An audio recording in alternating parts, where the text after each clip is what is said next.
Yeah, we're going to help you tidy up these cars now, Jasper. Yes. We've got some guests coming, so we're going to try and make the place look reasonable. And then I'm going to try and find a paddling pool. Ah!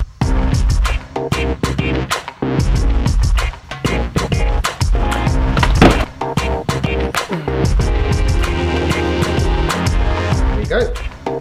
He'll do literally anything for YouTube. It's quite worrying, really. One plus side to having the living room be also the playroom is that you have to tidy it regularly.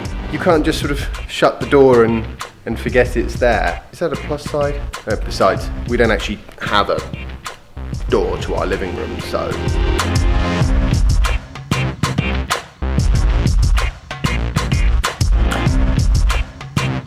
Did you look upstairs for the paddling pool? I was just about to. Okay, do you want me to have another check in the attic?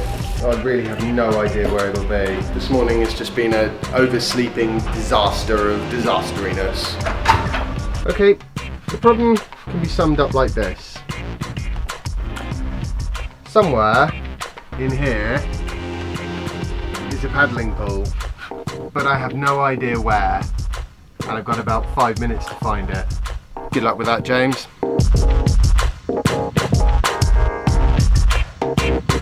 You kind of can't, it's like a jigsaw puzzle. What we need to do, what I originally said we need to do, is we need to take 2 boxes down a week and chuck everything out of them that we don't want, which is pretty much everything.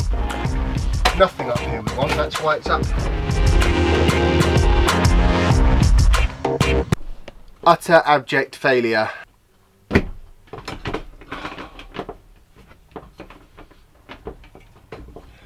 I'll nip to Tesco's and get another one.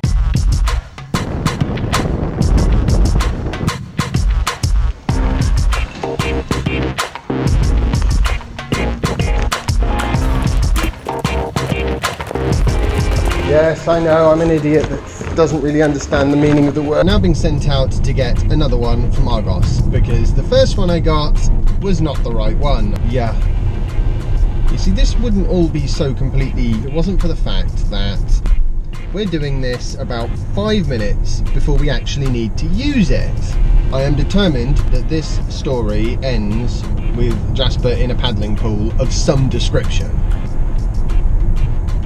Even if it's just a bucket of water.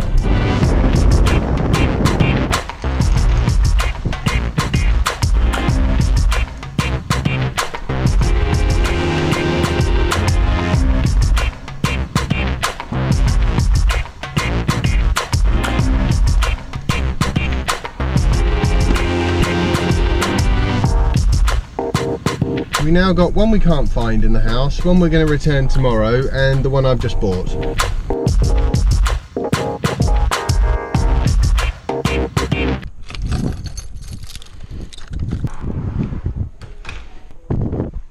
Hello. How are you? Good, thank you. Good to see you. I learnt my lesson on the paddling pool front. This one, £70 Tesco's, £40 Argos, and this one comes with a cover. Now I just need to get it set up, do the barbecue, and yeah, let's do that.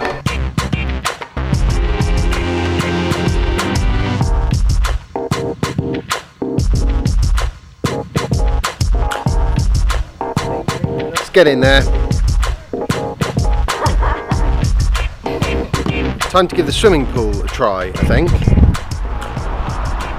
So maybe swimming pool is a stretch. Big paddling pool is perhaps a more accurate term. Tesla, they are going to focus on educating their drivers rather than disabling autopilot. That is definitely the approach to take. People need to know how to use a new technology, and besides I don't want to see them disable it because apart from anything you have to use things in order to learn. Even Google know that. They drive their weird little dorky LiDAR equipped cars around in California. They don't do that just for their own fun and entertainment, they do it because they need real world experience in order to improve the system. And as Tesla is getting a huge amount of real world experience, hopefully their autopilot will be absolutely fantastic in only a very short space of time, relatively. And an earlier correction to my cost of supercharging from the regressive side of EVs vlog post. That was more of a sort of on the spur assertion that it cost sort of £20, possibly as much as £80 a charge if you sort of take that £2,000 and spread it out over 10 years. Actually, I think it probably works out at about £20 at max, down to a minimum of about £4 or even £1, depending on how often you use it. And some people use it all the time, and some people use it not that often. I think that's sort of, it's a nice model. The problem is that it encourages people to use it a lot. That is the issue with that sort of a model. I think ultimately charging people for their time on the charger is probably a good idea. You can't charge a lot of money for time on a charger if the charger doesn't go very quickly, and also if the cars can't actually take a fast charge rate, which at the moment most of them can't. That's my work done for the day, I reckon.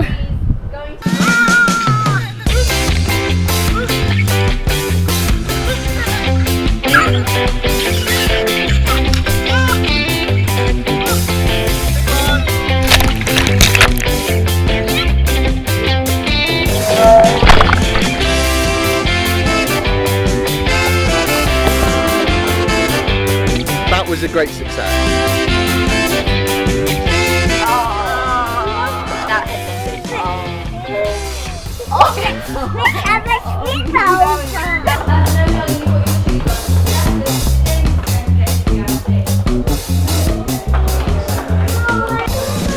Super cool!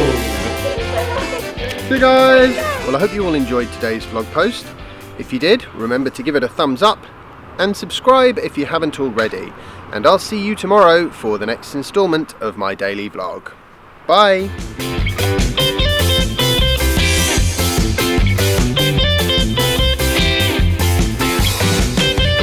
I hope it's not going to damage the patio, that much weight of water. I think it'll be fine. If not, I'll pull up the flagstones, lay some concrete and try again. Bye bye.